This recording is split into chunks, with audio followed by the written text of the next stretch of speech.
চাবি কোথায় দেখো, ওখানে ভিতরে আছে মনে হয়। চাবি কোথায় নাট্য মন্দিরের?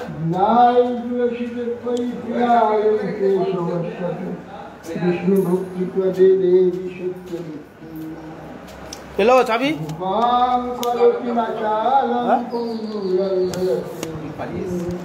চাবি দিয়েছো তো? চাবিটা গেল কোথায়?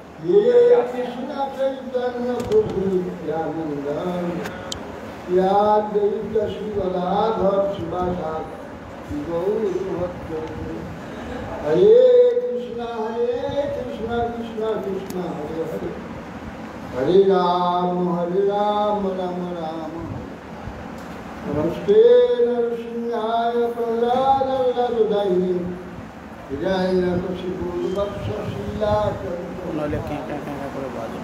নারায়ণং নমস্কৃত্য নরং চৈব নরোত্তমং দেবীং সরস্বতীং ব্যাসং ততো জয়মুদীরয়ে।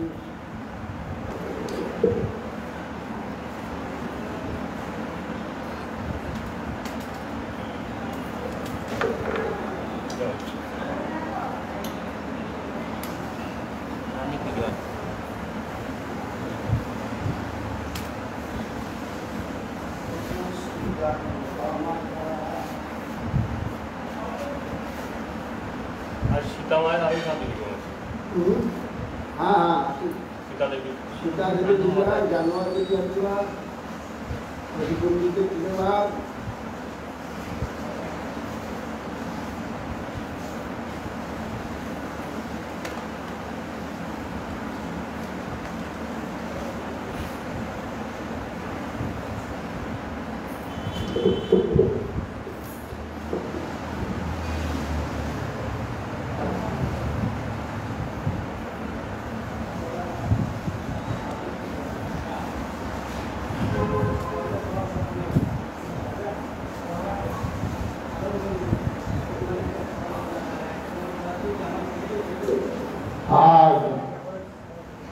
श्री राम शक्ति सीता देवी हुआ आविर्भाव सीता नवमी আর ভূতানন্দ শক্তি জাহ্নবা মাতা বা আবির্ভাব।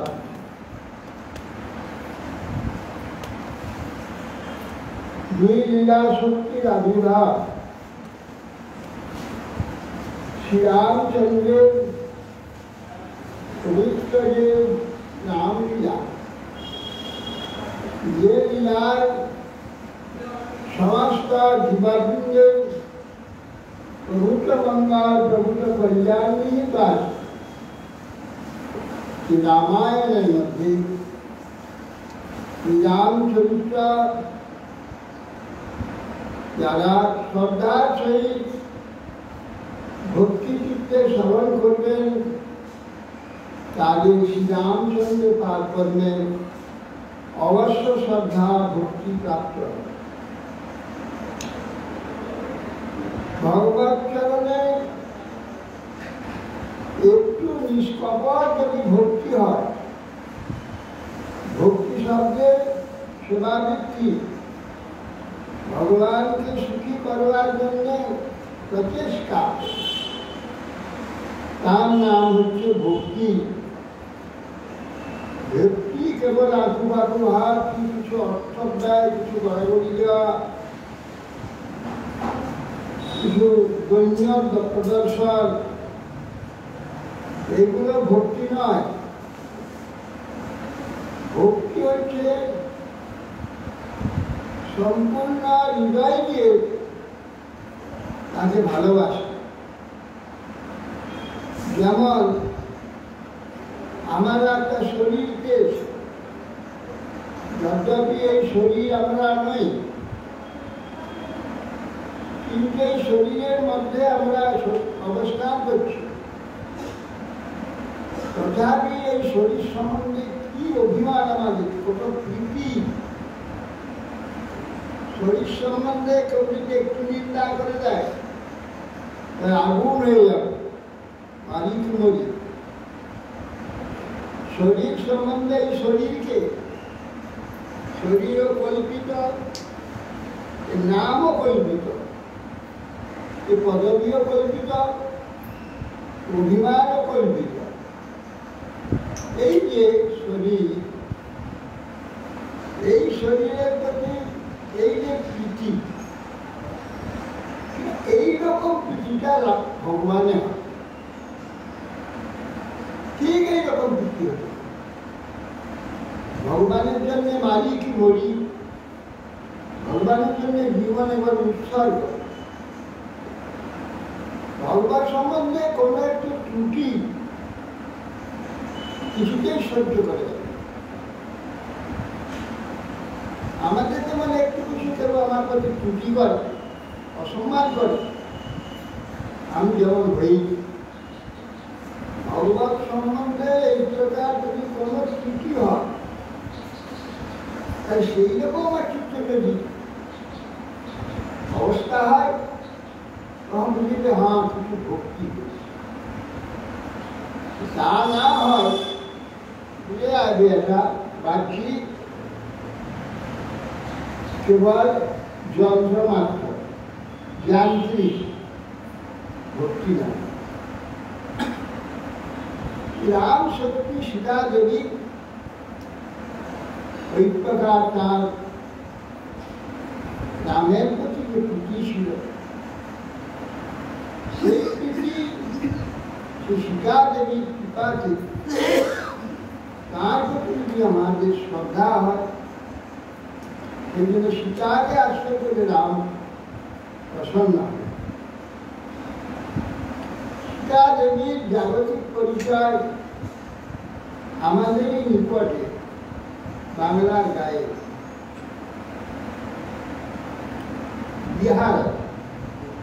বিহার প্রদেশের মিথিলা অর্ধেকটা বিহারে আছে, অর্ধেকটা মিথিলায় নেপালে আছে।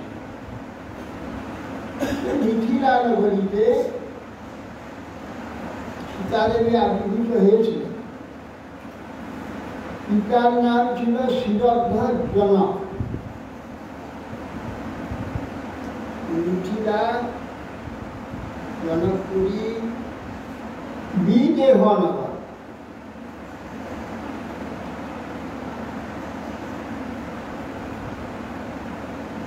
বৈবস্বত মনুর পুত্র নিমি, নভ, ঠাকুর ইত্যাদি অনেক 10 জন সন্তান ছিল। তার মধ্যে নিমি একজন, সূর্যের দিবসত মনুর, সূর্যের নাতি। এই তারই বংশেতে নিমি মহারাজ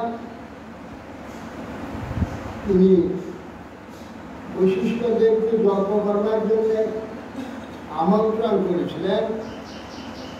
বৈশিষ্ট্য বলছে, ইন্দ্র আগে থেকে আমাকে বলেছে যজ্ঞ করার জন্য, আমি তার যজ্ঞটা করে এসে তোমার তর্ক করব, তুমি একটু অপেক্ষা করো বলে বৈশিষ্ট্যদেব চলে গেলেন। তিনি ভাবলেন যে মানুষের জীবন ক্ষণস্থায়ী,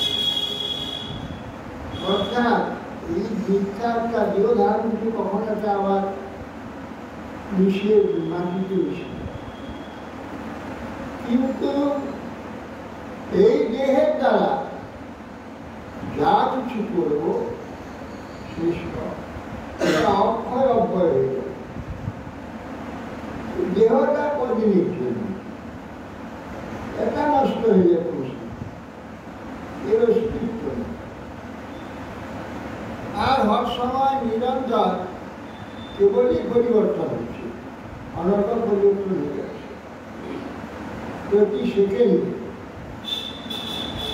এই প্রতি সেকেন্ডে আমি যা করে যাব, যা ভেবে যাব, তা চিন্তা করবো, তা যদি নিত্যভাবে ভগবান, শাশ্বত ভগবান, সনাতন ভগবান, সেই ভগবানের সম্বন্ধে, তাহলে সেগুলি আমার নিত্য হয়ে যাচ্ছে। সেইগুলির সঙ্গে আমি সব নিয়ে চলে যাই, আর কিছু যাবে না। এই জন্যে এই মনুষ্য জন্মটা এই জন্য দুর্লভ, নষ্ট হয়ে যাবে, পচে যাবে, নষ্ট হবে, ছাই হয়ে যাবে। তাহলে একটা এত দুর্লভ কেন হচ্ছে? মূল্যবান। হ্যাঁ, এইটার দ্বারা যদি একটু মূল্যবানের কাজ করি, তাহলে এইটার দ্বারা মহামূল্যবান বস্তু আমি উপার্জন করতে পারি। তাহলে এগুলো হাজার হাজার জন পচেছে, কোনো মূল্য হয়নি। বহু পেয়েছি, বহু শরীর পেয়েছি, কত পেয়েছি তার হিসাব নেই, কত কল্প হলো আছি তার কোনো নির্ণয়।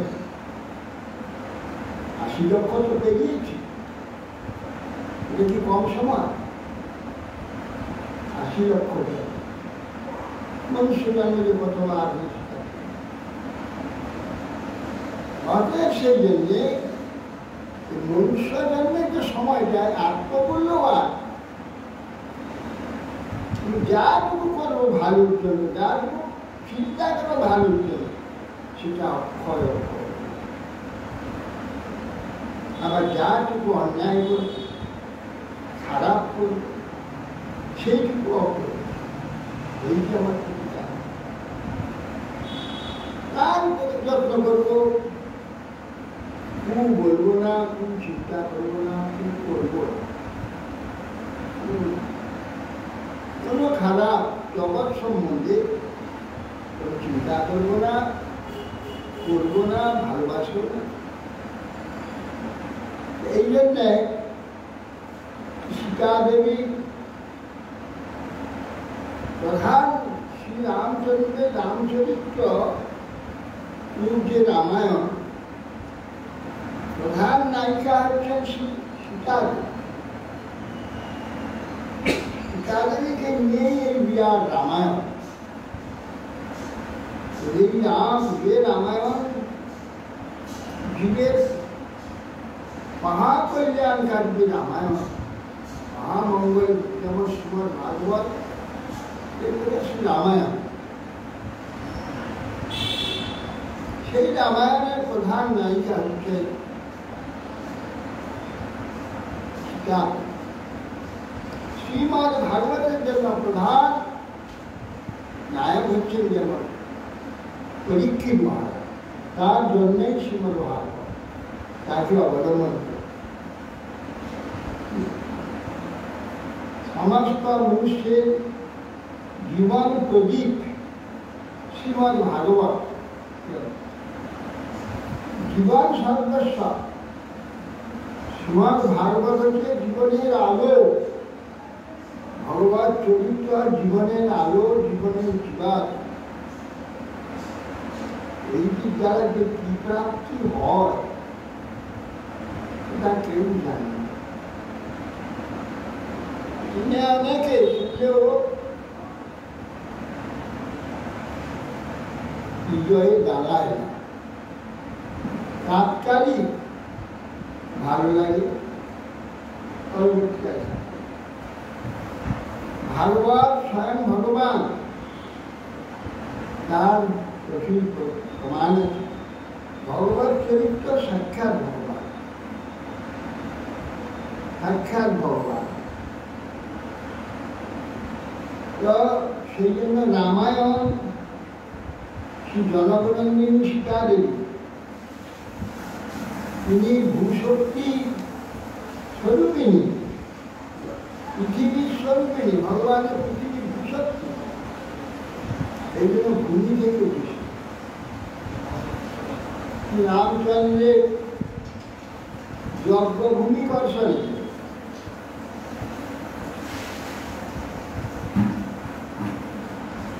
দেবরাজ ইন্দ্রের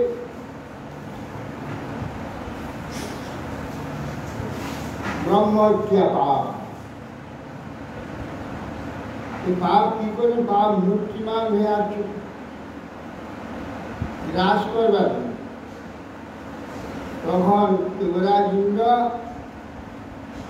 4 জনকে ভাগ করে দিয়ে বলে, তোমাদের বর দেব, তোমরা আমার এই পাপ না। এই জন্যে জল, বৃক্ষ, জল, ভূমি আর স্ত্রীও চারজনকে দিয়েছে।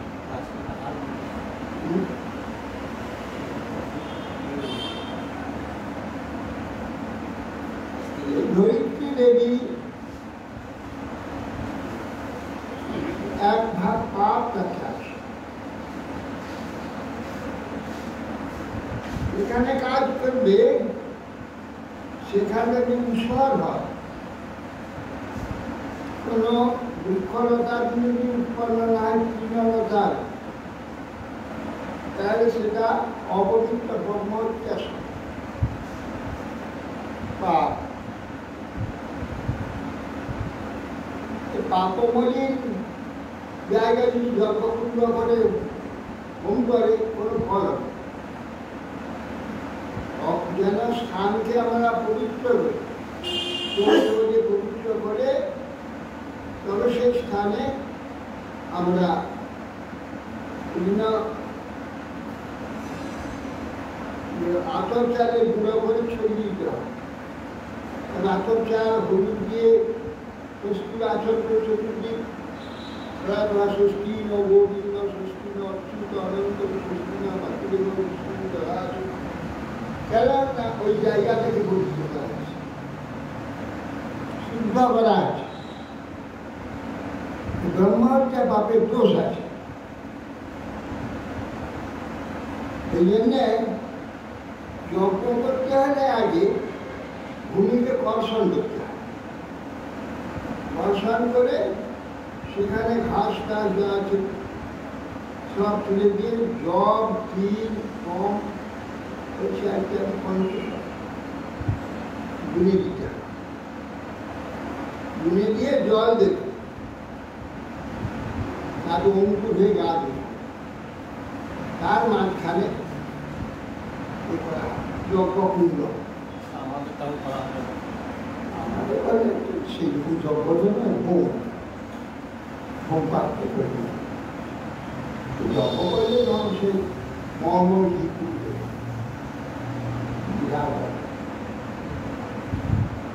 সেই জন্যে যজ্ঞ রাজা তো তারা প্রতি বছর একটা যজ্ঞ করে, একটা দুটো চারটে যখন ইচ্ছা যজ্ঞ হবে, সেই জন্যে সোনার নাঙল দিয়ে যজ্ঞভূমি কষা, কষানোর নাঙলেতে সীতাতে ডিম্ব উঠে পড়বে, ডিমের এই জন্য ফালের যে অগ্রভাগে সীতা বসে,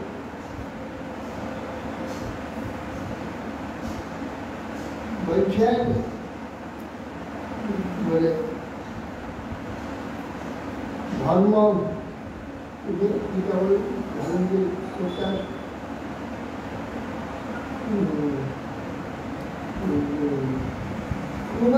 ধারা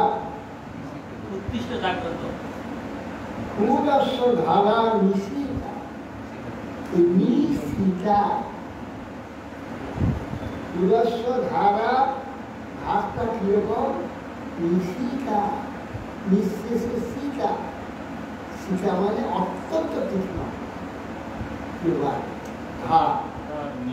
রাত্রি সেই নিশীথ নয়, কোন নিশি না না সেটা নিশিথ নিশিতা, নিশিতা উদাস ধারা নিশিতা দূরত্বয়া। এমনি সীতা নাঙলে বোগা না কিছু না, ওরা কাছে সীতা বলে। এই সীতাকে তুলে যখন উঠেছে তখন জনকেশে ডিম্বটি হাতে নিয়ে দুখানা হয়ে গেলে কৃষ্ণ কন্যা, এই জন্য নাম হল সীতা। জনকের কন্যা জানকী। আর নীলি মহারাজ চিন্তা করলেন মনুষ্য জীবন অনভঙ্গ, কখন চলে যাবে এই শরীর, যদি চলে যায় কোনো মহতী কার্য আমি করতে পারবো না, আমার দেহটা বেকার যাবে। এ দেহের দ্বারা কত কি উপার্জন করি না যায়, কারো পরলোকে বহু বহু প্রকার করে, বহু ভারত ভূমিতে হইল মনুষ্য জন্ম যার, জন্ম সার্থক করি করো পর উপকার। পর উপকার হলো শ্রেষ্ঠ উপকার। শ্রেষ্ঠ উপকার করো নিজে, এই দেহের উপকার। যে দেহটা পেয়েছ তুমি তোমার উপকার করো দেহকে, আর তার দ্বারা তুমি উপকৃত হলে বহু উপকৃত হয়ে যাবে। একটা ছেলে যদি উত্তম রূপে পড়াশোনা করে, সে হাজার হাজার লোকের উপকার করে। একটা ছেলে বংশী একটি ছেলে হরিভজন করে, সৎ চরিত্র, সৎ সাধু, সৎ মনোবৃত্তি, সরল মনোবৃত্তি, শুদ্ধ বৃত্তি মনোবৃত্তি যদি হয়, সেই সাধু তার সমস্ত পিতৃপুরুষকে মঙ্গল করে।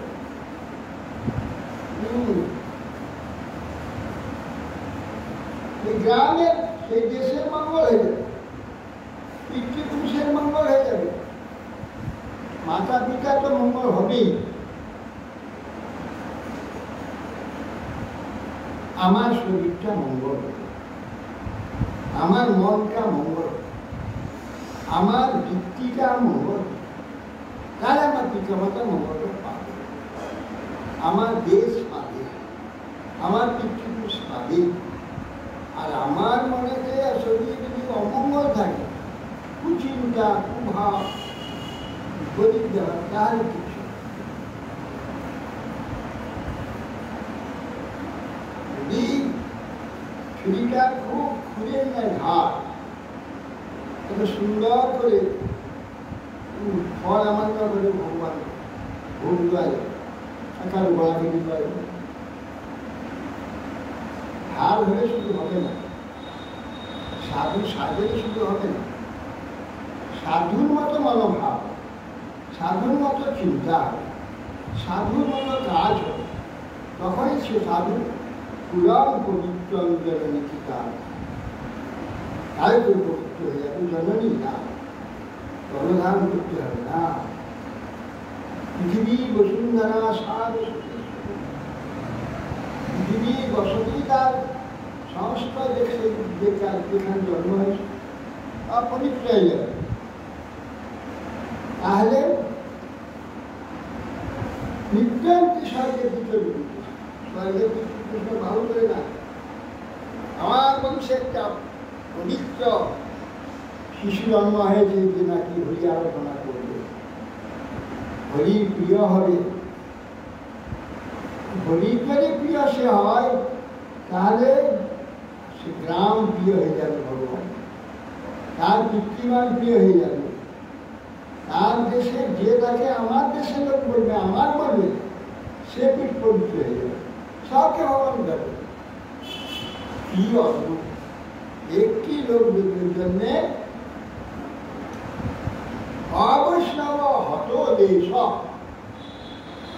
যে দেশে একটা বৈষ্ণব নেই, গোটা দেশটা মরা, মরা দেশ, জীবন। একটা বৈষ্ণব যদি গ্রামে থাকে, গ্রামটা জীবন। বৈষ্ণব নাই যদি কোনো গ্রামে, গ্রামটা মরা। অবৈষ্ণব হত দেশ, অবৈষ্ণব দেশটা মরে গিয়েছে, মরা দেশ। এই জন্যে ঠিক থেকে একটি শুদ্ধ মনোবৃত্তি, শুদ্ধ সাধু হয়, তাকে উপকার হয়, কত লোকের উপকার হয়, কত লোকের মঙ্গল করে। সেই জন্যে ভগবান তাকে এত ভালোবাসে। এই জন্যে ভগবান অভক্ত করা, আত্মকৃতজ্ঞ হয়ে যায়। জীব তো অনেক আছে, মনুষ্য তো অনেক আছে, জ্ঞানী আছে, যোগী আছে, কর্মী আছে, কেউ প্রিয় নয়। মদ ভক্তা যত গায় ভক্ত, কীরকম ভক্ত? সাধু অনেক আছে, তাদের সাধু বলা যায় না, কিন্তু তাদের ভাব সাধু নয়। জ্ঞানী ব্রহ্ম হয়ে যাব, যোগী পরমাত্মা হয়ে যাব, মহাবিভূতি লাভ করব, যা ইচ্ছা তা করতে পারবো, এই সব কামি এদের ভগবানের প্রিয়। একমাত্র ভক্তই হচ্ছে প্রিয়। কেন? ভক্ত তাকে সবটা দিয়ে দিচ্ছে। আর জ্ঞানী যোগীরা করিয়ে তুমি আমাকে দাও, কবে দেবে, কতটা দেবে? মানি তারা যেন সাধু নয়। সাধু একমাত্র ভক্তই সাধু। গুরু ভক্তই গুরু, গুরু পদবাচ্য আর সব।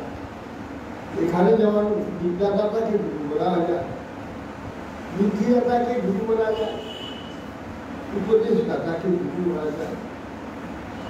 এগুলো কথিত তথা কথিত, বাস্তব গুরু শব্দের অর্থ একমাত্র ভগবান। সেই ভগবান যার এই প্রীতির দ্বারা, শ্রদ্ধার দ্বারা, সমর্পণের দ্বারা ভগবান তার প্রিয় হয়েছে, সে ভগবানের প্রিয় হয়েছে।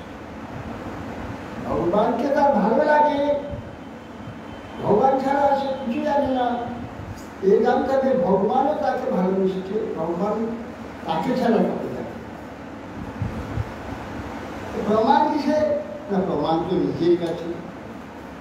নিজেকে জিজ্ঞাসা করতে হয় কতটা আমি ভগবানকে ভালোবাসি, কতটা ভগবানের জন্য আমার হৃদয় সমর্পিত হয়েছে।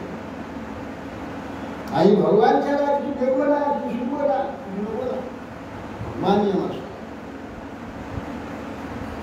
এর দ্বারা ভগবান তার আত্মাসক্ত অহং ভক্ত করা। আমি ভক্ত, আমি ভক্তের করাই ভগবান দিয়ে সৎক্রিয়া সৎপতি, সৎপতি যেমন সৎ স্ত্রীকে ভালোবাসে। কিছু বলে না, আমাদের ভক্তিমতী একটি দিদি ছিলেন, গুরুমণি, চারুদেব ভগবতের দু ভাই, চারুদেবকে দুর্মহল সিনেমা আছে, তার ছোট ভাই হচ্ছে ভগবত, আমাদের স্ত্রী। আমরা সাহেব বলি দিদি করি। সে পার্শ্বতে আসতো, তখন তো কোনো ভয় ছিল না, একদিন করবো এই সোনা অলঙ্কার আখ্যান ভর্তি করতে আসতো। মাকে খুব শ্রদ্ধা। মায়াপুর মঠটা যখন হয়, কিচ্ছু ছিল না, আমরা একটা খড়ের চালায় ঘর তৈরি করে ওই বিশ্ববিদ্যালয় নারায়ণ প্রভু আর আমাদের কি আর কি ঋষিকে শুধু লাল ঋষি দুজনখানে, আর ঝড়েতে ঘরটা ভেঙে চাপি গুরুমায় শুনে ঝরঝর করে কাঁদলেন। হ্যাঁ, আমি একটু ঘর করতে পারছি না, ছেলে দুটো আছে সেখানে, এইভাবে ঘর ভেঙে তাদের পড়েছে। রাত্রে অন্নমুখী দিয়ে ওইসব কথাটা কাঁদতে কাঁদতে বলছে। এখানে সাহেব দিদি, পান্না দিদি, শ্রীরামপুরি দিদি, দুধে দিদি আছে। বলে মহারাজ আমার টাকা দেবো, মহারাজ আপনি ওখানে কি করবেন, আমরা ওই জন্যে তিনি তখন টাকার দাম ছিল, তবে আজ থেকে 55-60 বছর, আজকে 60 বছর, 50-55-60 বছর তখন দাম করে। ওই সাহেব যদি 4000 দিয়েছিল, আর শ্রীরামপুরে যদি 4000, কান্না যদি 8000, আর দুদিকে দিদি 3000,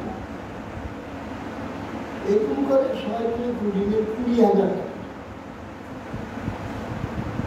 20,000 টাকায় মায়াপুরে দিয়ে আমরা সব সুতি সব দাঁড়িয়ে চাকরি তৈরি করে সেখানে ইট কাটা লোককে নিয়ে এসে 1,00,000 ইট তৈরি করে ব্যবস্থা হলো। তারা ইট কাটলো, তারপরে কয়লা নিয়ে এসে পাঞ্জাব তৈরি করে, পাঞ্জাব তৈরি করে ইট পড়ালাম। ইট কি হলো, নিষ্কবর চেষ্টা করলে ভালোর জন্য কি হয় না, 1 নম্বর ইট এবার গোড়া থেকে উপর পর্যন্ত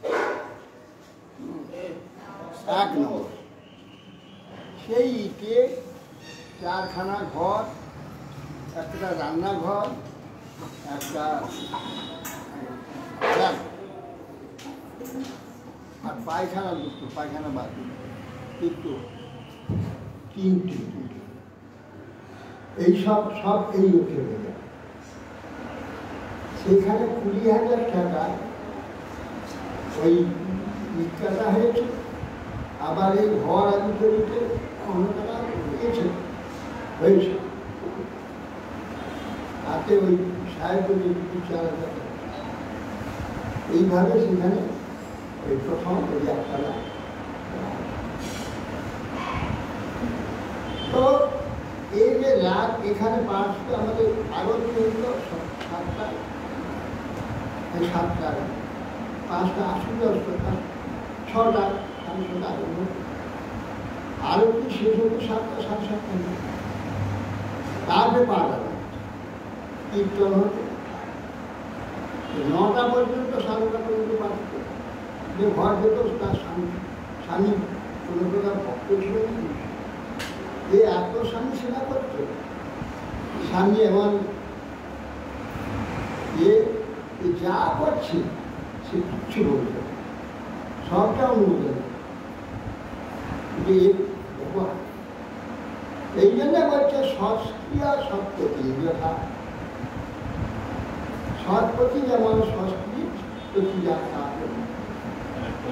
ভগবান এক্সাম্পল দিচ্ছেন ভাগবত। সৎক্রিয়া ভক্ত কিরকম? সৎক্রিয়া সৎপতি, ওটা দিয়ে দাও।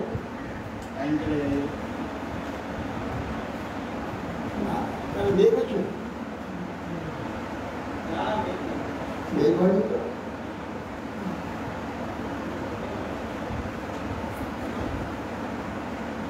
মই নির্বন্ধ হৃদয়া সাধব সাধুভূষণ বসে পূর্বন্তে মান ভক্তিয়া সৎক্রিয় সৎপতি। ভগবান নিজে বলছে মই নির্বন্ধ হৃদয়, হৃদয়টাকে আমাকে বেঁধে দিয়েছে, বিশ্বাসে বেঁধে দিয়েছে। মই নির্বন্ধ হৃদয়া সাধব সাধুভূষণ। সাধুগণ এরকম না, সাধু ভূষণ, সাধুর ভূষণ আছে টাকা কি, তাদের কথা বার্তা চলা চিন্তা ব্যবহার যা কিছু তার শরীরে ভূষণ হয়ে আছে। সাধু, সাধু কার্য, সাধু বাক্য, সাধু দর্শন, সাক্ষাৎ, সাধু সব কিছু তার সাধু ভূষণা। অলঙ্কার, তার শরীরে অলঙ্কার রূপে সমস্ত রয়েছে সাধু। সাধু বৃত্তিটা অলঙ্কার রূপে সমস্ত। প্রথম সাধু সাধব সাধুভূষণা, সে কেবল ত্যাগী করা হচ্ছে গৃহ গৃহ কার্য সব সকলকে।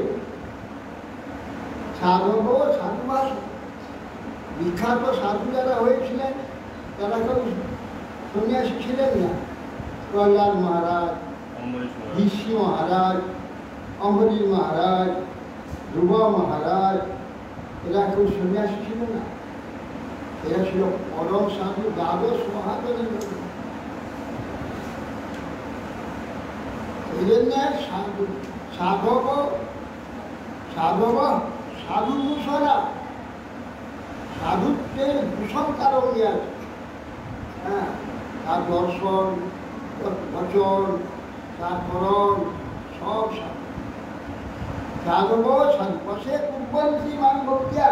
এই নিয়ে ভক্তি তাদের ভক্তি দ্বারা আমাকে বসীভূত করে। হ্যাঁ, এই বুঝতে না একে একে দেখতে ভাগবত শুনতে হবে।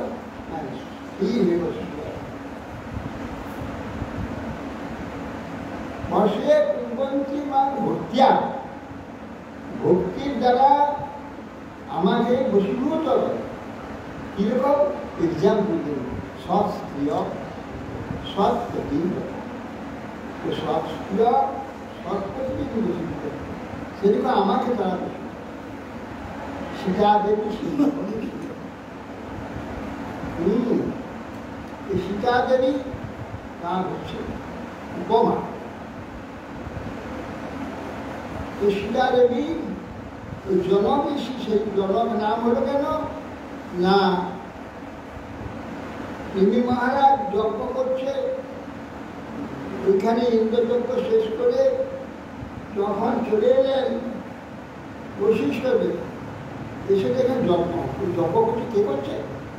তখন ওই যে শিখিয়ে নিল। তারপরে অহংকারী গাম্ভীর, আমি বংশের গুরু, সূর্য বংশের গুরু, আমাকে অবহেলা করে আরেকজন নিয়ে যজ্ঞ করছে। ও দেহপাত, রাজা ঘুমিয়ে আছে, সে বসে মহারাজ মহারাজ সর্বনাশ দিয়েছে, গুরু অভিশাপে আমার দেহ চলে যাবে। হয় আমি অপরাধ করছি, আমি যজ্ঞ করছি, তাকে অপেক্ষা করি। বাহ, নিয়ে যজ্ঞ করতে গেছে, কবে আসবে না আসবে করছে, ঠিক আছে আমি কতদিন বেঁচে থাকবো তুমি, আমি যজ্ঞ তুমি আইলেই তো আমি যজ্ঞ নাকি করি, তুমি যজ্ঞের উল্লেখ করছি। আমি আমার সমাজ জন্য অনেক লোভে যজ্ঞ করে যদি লাভ হয় তো নাকি? হ্যাঁ, তোমার আসক্ত, লোভাসক্ত গুরু, আমিও সম্পদ বিপদ পাব।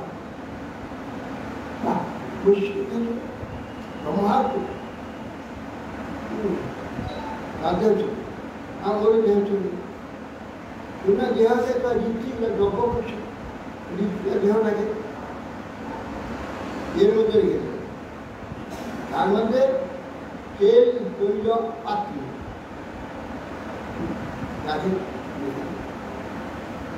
তারপরে দেবতা একবার যজ্ঞ শেষ হলো, তখন বলছেন দেবতা একবার প্রত্যক্ষ হয়ে বলছে যে আমি তার ঋত্বিকরা বলছে, হে দেবতাগণ, আমার যজমান, আমার পুজো আমার যজমান দেহ নেই, দেহ শূন্য হয়ে গেছে, সম্পাদ আপনার পুনরায় দেহটা নেই।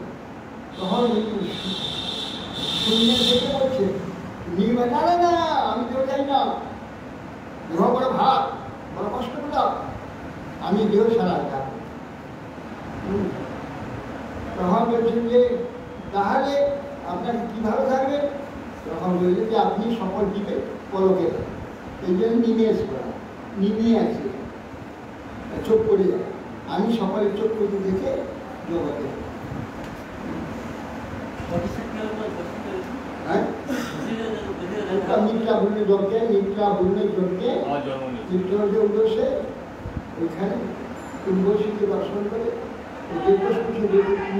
কুম্ভিত অবস্থা এবং বশিষ্ঠ কি হয়।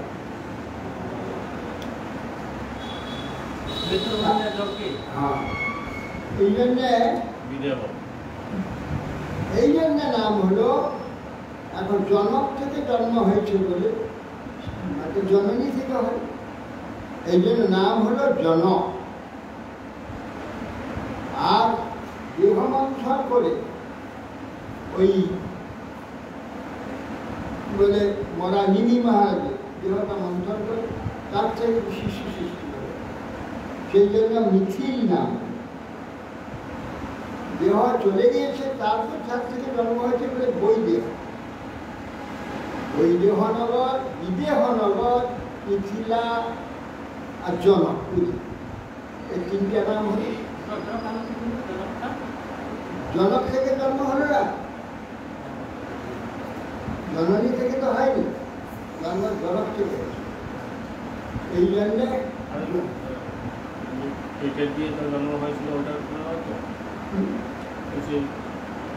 পিতার পরে জন্ম হয়েছিল সে তো মান্ধাতা ওটার জন্য সম্পর্ক কিছু নেই তো?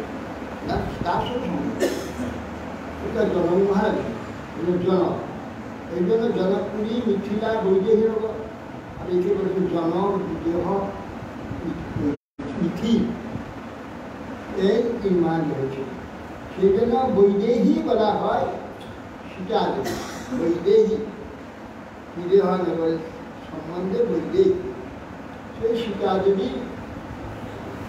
তিনি হরধনু ভঙ্গ করার হরধনু বিশ্বামিত্র রেখে দিয়েছিলেন। হরবল ধনু শিবের ধনু কোথায় ছিল যেন তা রেখে গেছিলেন, তো সেটা লোহার জন্য বহু লোক বয়ে নিয়ে আসতে পারি না, এত ভাই।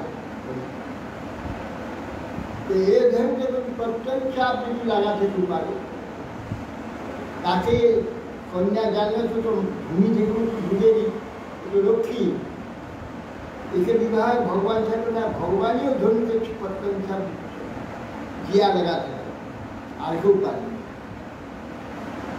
সেই জন্য বল রাখলো যে হরধনু যে আছে আমার এখানে তাতে জিয়া লাগাতে হবে, প্রত্যেক চাপ লাগাতে হবে, যে লাগাতে পারবে সেই আমার কন্যাকে বিবাহ।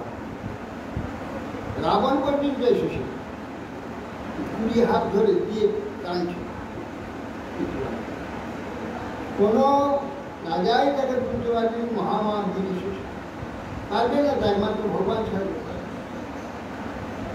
রাম এসে এক হাতে তুলে নিয়েছে প্রত্যেক যাবে। রামচন্দ্র বালক তো ভালো তো 9-10 বছর বয়স।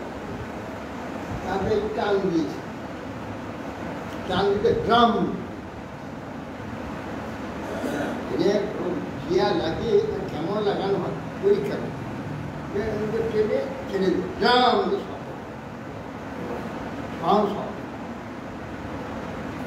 এত বেগে যায় যে গুলি যায়, গুলির চেয়েও ভীষণ বেগ ওই তীরে। এই জন্য সেটা পরীক্ষা ট্রেনে এই ট্রেনে ড্রাম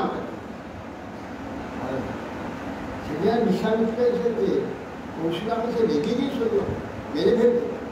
এই উদাহরণ কে হরধন কে ভঙ্গ করে, কেন ভঙ্গ করে, এখন আস্পর্ধাটা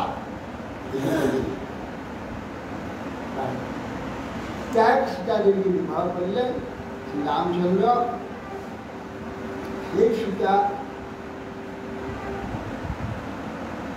অনেক কথা রামায়ণ কি আর কোথায়, রামচন্দ্র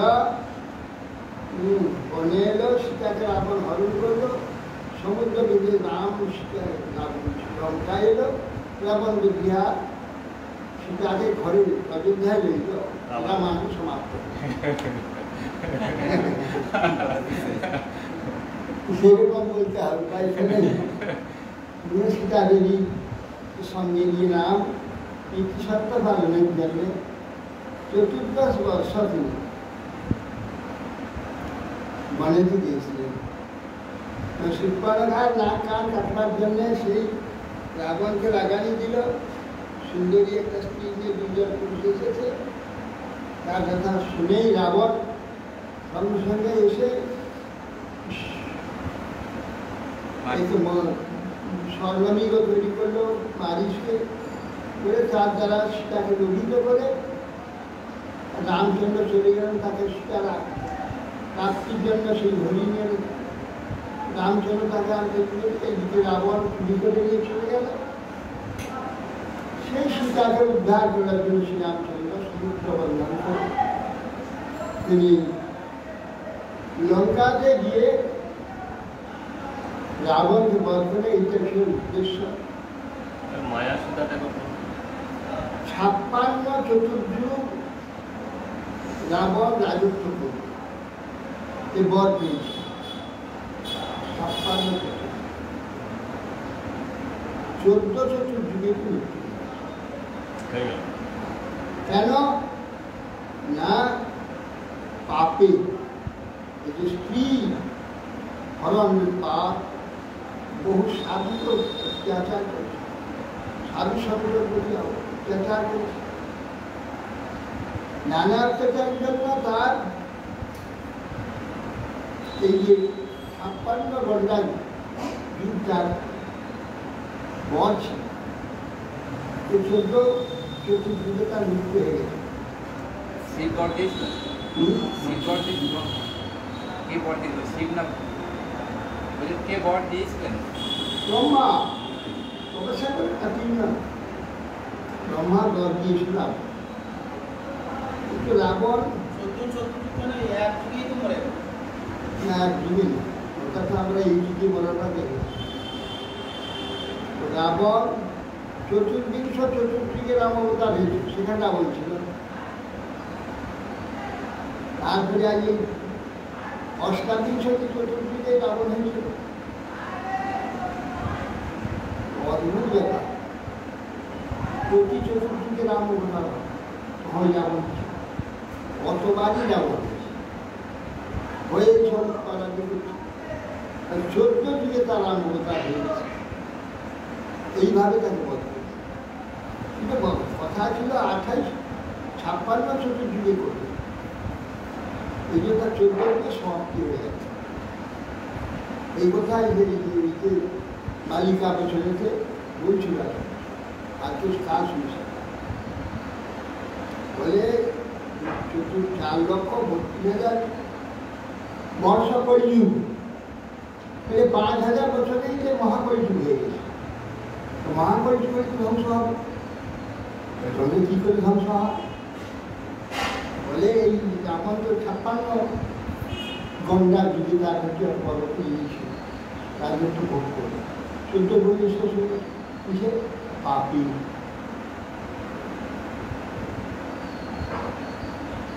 সত্যযুগের পরমায়ু হচ্ছে প্রত্যেক মানুষের 1 লক্ষ করে কর্ম, আর সেই কর্ম এক পার ধর্ম ঢুকতেই 90,000 বছর হয়, মাত্র 3 যুগের লোকের পরমায়ুকে প্রবেশ করে। তাহলে পাপ বা অন্যায় দিয়ে কত পরমায়ু। এই জন্যে জগতের লোক এখানে কলিযুগে যে জন্ম হবে তার পরমায়ু কিন্তু দেখা যাচ্ছে 60 জোশ করতে 75 আই দিয়ে কেন হচ্ছে পাপে জেনে না জেনে সঙ্গ করে পাপ, এই পাপেতে পরমায়ু। তেমনি এই যে বর্তমান যে কলিযুগ, সব কলিযুগে বর্তমান কলিযুগে এত পাপ হয়ে গেছে না মৃচ্ছ, বিশেষ করে যুগের বিচারটা কেবল ভারতবর্ষ, গোটা পৃথিবীতে। আর ভারতবর্ষের সঙ্গেই সব কাজ করে, এটা ধ্বংস হবে 800। এই জন্যে এই ভারতবর্ষকে এমন এই কলিযুগটা এত পাপ হয়ে গেছে যে মৃচ্ছরা এসে ভারতবর্ষকে ধ্বংস করে। ভারতবর্ষকে ধার্মিক বিচার, ধার্মিক যে ছিল বাতাবরণ একবারে দূষিত করে, একেবারে দূষিত করে দিয়ে একবারে পাপে ভরে দিয়েছে।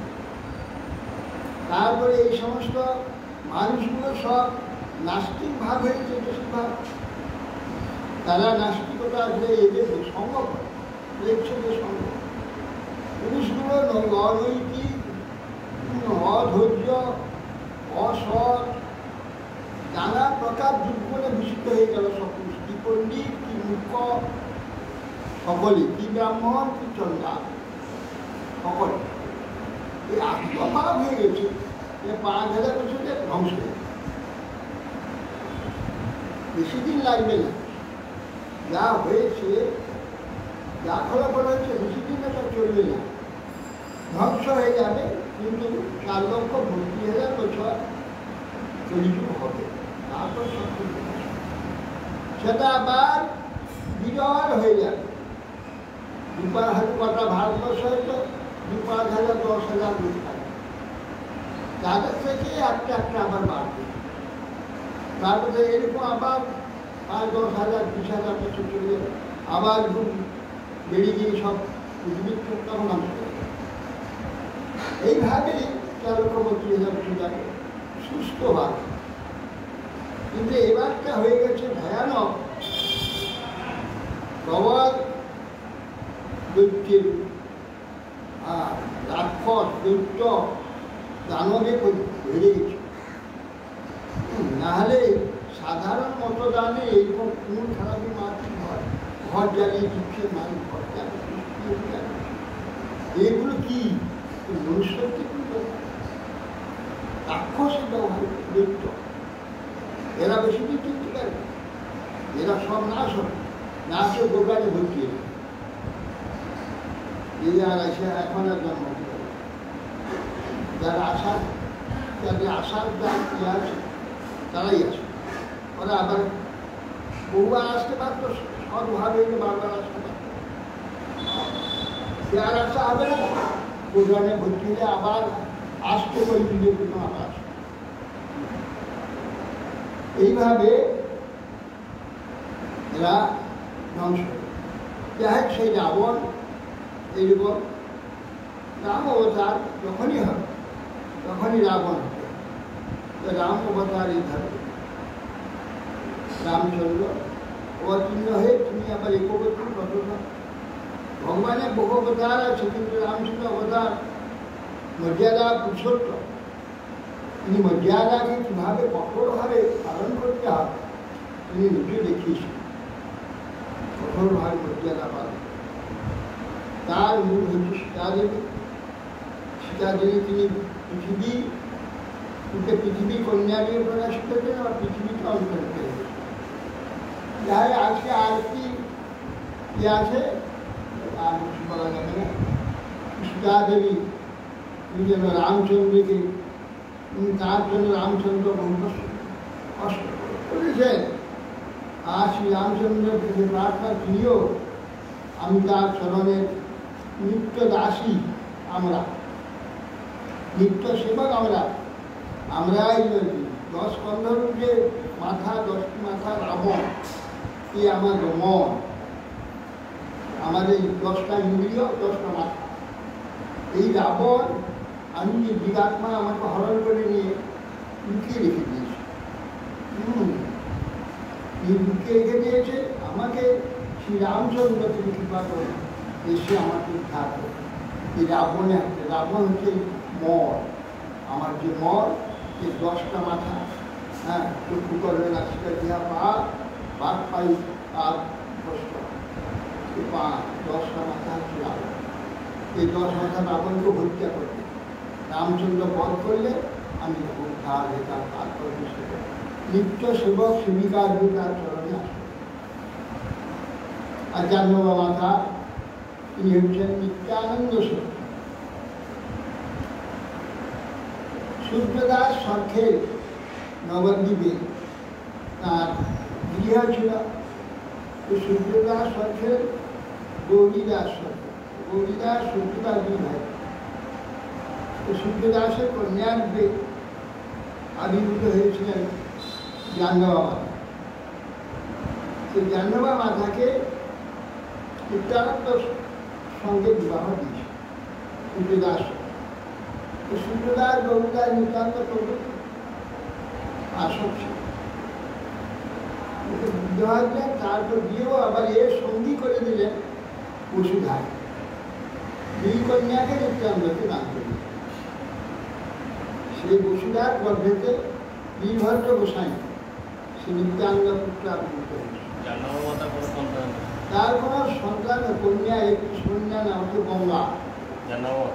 নিত্যানন্দ কন্যা গঙ্গা না, বসুধার। জাহ্নবার কোনো সন্তান। আর বসুধার একটি পুত্র হয়েছিল বীরভদ্র গোসাই, আর কন্যা হয়েছিল গঙ্গা। এই তার বীরভদ্র গোসাই সন্তান আছে। এইভাবে সেই বীরভদ্র নাম অনুসারে বীরচন্দ্র,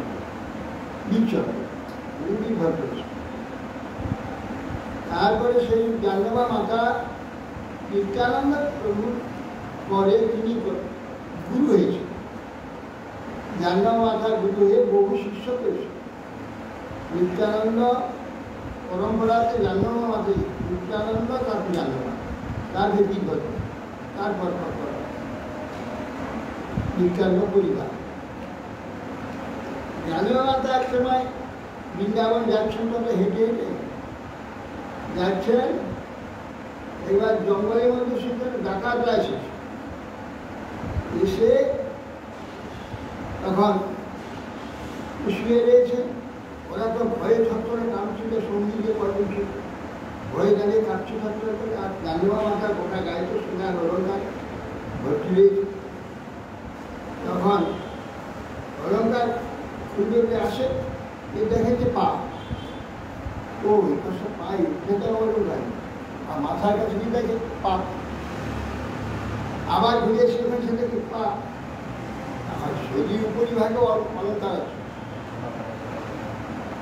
ঢাকে দিয়ে দিয়েছে। বারবার যাচ্ছে, মুখের কাছে খুঁজে হার আছে, অলঙ্কার আছে, সব পাপ। ওইবার সকলে কি ব্যাপার, জিজ্ঞাসা যাচ্ছি, পা দেখা যাচ্ছে। যখন বলছি হয়ে গেছে, বলছি মা মাকে উৎকার করল, জানাবার বসলেন, কি ব্যাপার? না আমি কিছু, আমরা তো গরিব, আমরা ডাকাতি করে খাই, আপনার সঙ্গে অলঙ্কার দিয়ে বহু থেকে দেখতে গেছি, দেখে আপনার পিছনে আসে, আপনি রাত্রি যেখানে থাকবেন ওইখানে ছিনিয়ে দেবেন। কেননা দিনের বার দেখতে পায়, ওকে চিনে ফেলে, তার রাজ খাচ্ছে, নারীর সঙ্গে হাত ধুতে, সে কিছু করতে পারে। সেই ভয়ে আজকের মধ্যে তো রাস্তায় ছিনিয়ে নিত, সব কেটে দাঁড় করে কেটে, সে করার ক্ষমতা ছিল। এই জন্যে রাত্রে যারা পিছনে এসেছে, এদের যেখানে রাত্রে ছিল ওই তার পিছু আমরা করে কাঁদতে লাগলে, আমার ক্ষমা ক্ষমা, আপনারা সুবিধে তখন তাদের উপদেশ দিয়ে তাদের শুধু ডাকাতি বুদ্ধি ছাড়িয়ে তাদের ভক্ত করে দিয়ে ধন্যবাদ। বৃন্দাবন গিয়েছিলেন, গোবিন্দ দর্শন করে বুঝিয়েছিল, গোবিন্দ রাধান কোথা, তখন যে রাধান একমাত্র ভগবান এগুলো বা দ্বিতীয় ওই জন্য কৃষ্ণ আছে, যেখানে যাচ্ছে সবসময় কৃষ্ণ। গোবিন্দ একলা, গোবিন্দ একলা, তখন তার পাশে কেউ থাকবার আইন ছিল। রাধা করত ছাড়া কৃষ্ণ উপাসনা তো হয় না। কৃষ্ণ উপাসনা রাধা বিশ্ব আমি পাঠাবো। এবারে বৃন্দাবন দর্শন করে তিনি চলে এসে পুরী গেল। পুরীতে গিয়ে সে যে সিনেমার পাশে আমার বহু মূর্তি আছে পূজা, সেইখানে মদন ভঙ্গ, সেইখানে দেখে দুটি হাত মূর্তি দুটি, এই দুটিকে গোবিন্দ গোপীনাথের ইয়ে হবে বলে বৃন্দাবন পাঠাবে। ওখানে ওই মূর্তি কি জন্য রাখা ছিল? ওখানে আছে, মূর্তি ছিল, মূর্তি পূজা হতো। কীভাবে রেখেছে জানি না, দক্ষিণ মূর্তি হলো বিভিন্ন জায়গায় বিভিন্ন মূর্তি পূজায় তো সেগুলো সমানে। কিন্তু জগন্নাথের সম্পত্তি কেউ কোথাও দিতে পারবে না, তার মাতাবন দীক্ষা ইয়ার সে বাণী কম জানো, আমরা চাইতেই দিতে পারবে। এই জন্য দেবীরা আছে, একটা দেবী জানো মাতা জানেন মাত্রই রাজা পুরীতে পান্ডার আছে, সব মূর্তি নিয়ে ওখান থেকে নিয়ে এসে গোবিন্দ গোপীনাথের দিকে নিয়ে গেছে বৃন্দাবন। রাত্রে স্বপ্ন করছি আমরা রাধা ললিতার, রাধা দুজন রাধা নেই, আমরা একজন রাধা একজন ললিতা।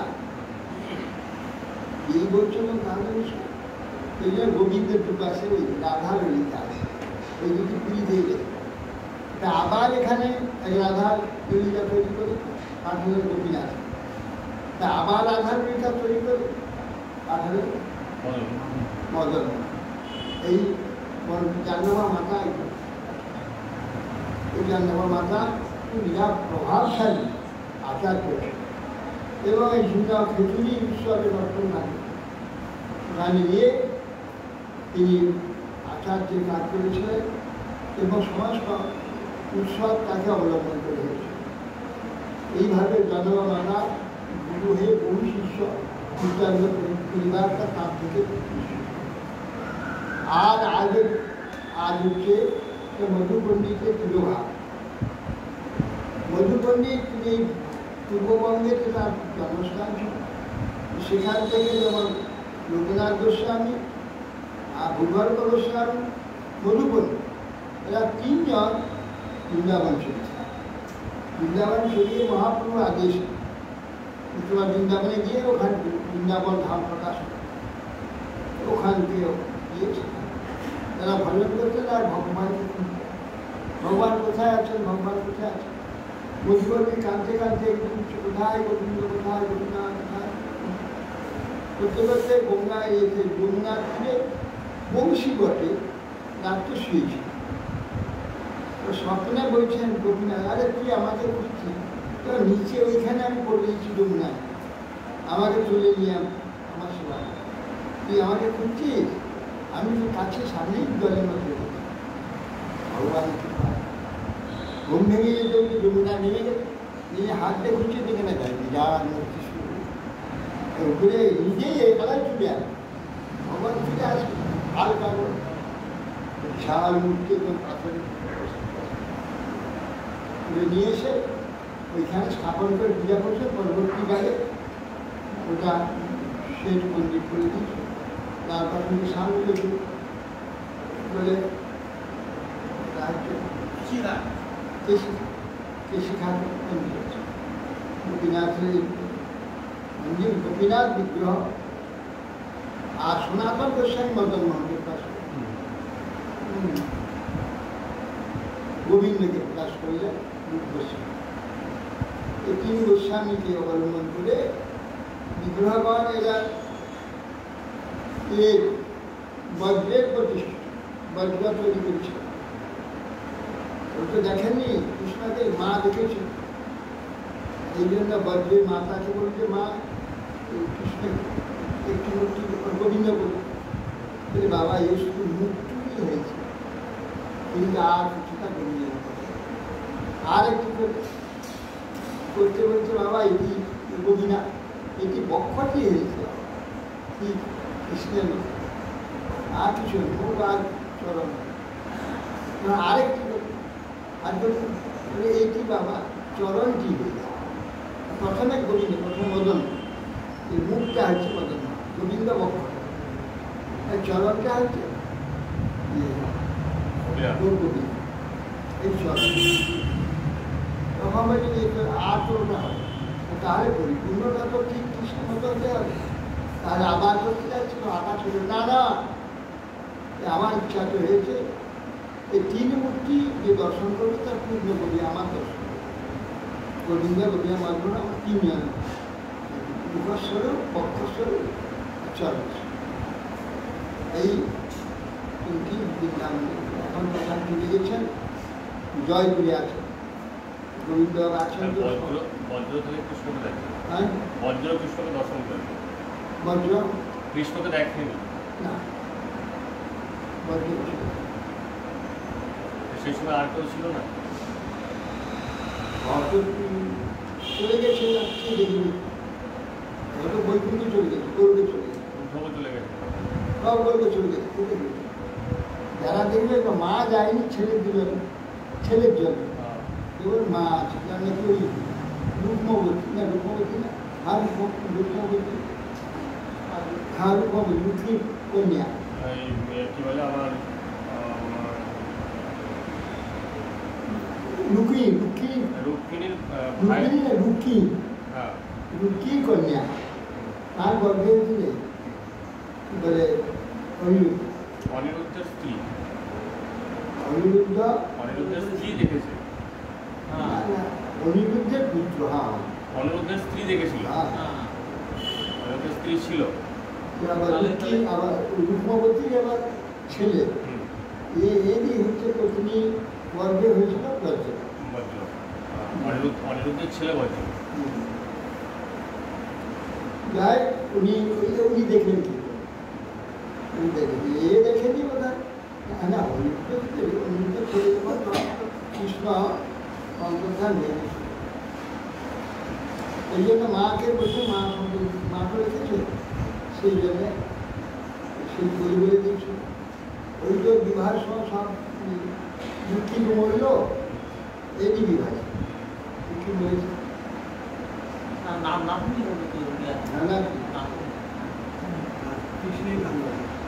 যাই হোক, আজকে মধু পণ্ডিত তার ঠিক যে কোথায় বাড়ি ছিল, বাড়ি পূর্ববঙ্গে ছিল, এটা জানি বাংলাদেশ, কিন্তু ঠিক পিতামাতা ইত্যাদি এসব হওয়ার আমাদের গোস্বামীকে নিষেধ করে দিয়েছে। এই তিন মধু পণ্ডিত আর লোকনাথ গোস্বামী, ভূগর্ভ গোস্বামী, এরা বলেন দেখো মহাপ্রভুর বিমল চরিত্র, বৈকুণ্ঠ চরিত্র তুমি বর্ণনা করতে যাচ্ছ, আমাদের মতো পূর্ব ব্যক্তির কোনো সম্মান লেখা থাকে। হ্যাঁ, এই জন্য এদের নাম মাত্র হলে কোথাও উল্লেখ করে আসে, কিন্তু কোনো চরিত্র আর লিখে দিই জন্য যে নির্বাসনের কোনো পরিচয় আছে জানা নেই। এই মধুপল্লীর যে চরিত্রটি আসবে ইনি করেছেন, গোপীনাথকে প্রকাশ করছে। হ্যাঁ,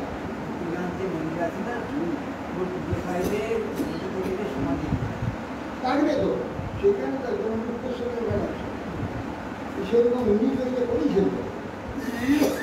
জগন্মোহন গোপীনাথকে সরিয়ে এনে ওইখানে মন্দির করে এখানে ঠাকুরকে সমাধি করে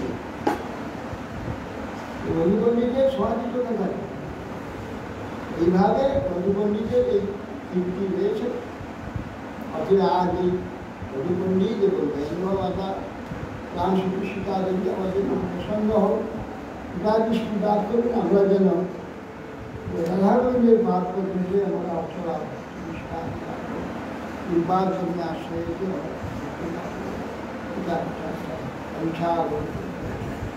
বাস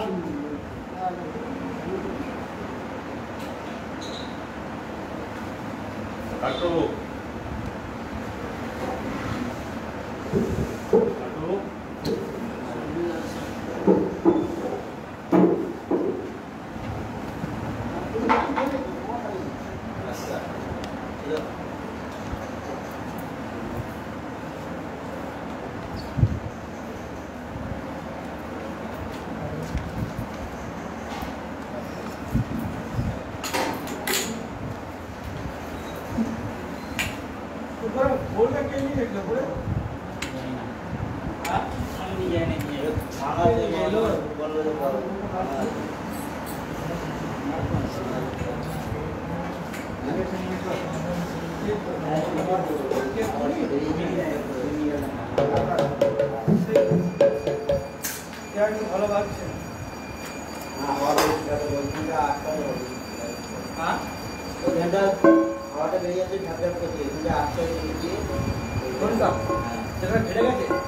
ভাঙাটা রাখা দরকার নেই বাবা, ফলে তো অভাব নেই। ভাঙা ভেঙে ফেলে দাও না, একদম ভাঙে না বলতে কি একটুখানি ফুটেছে।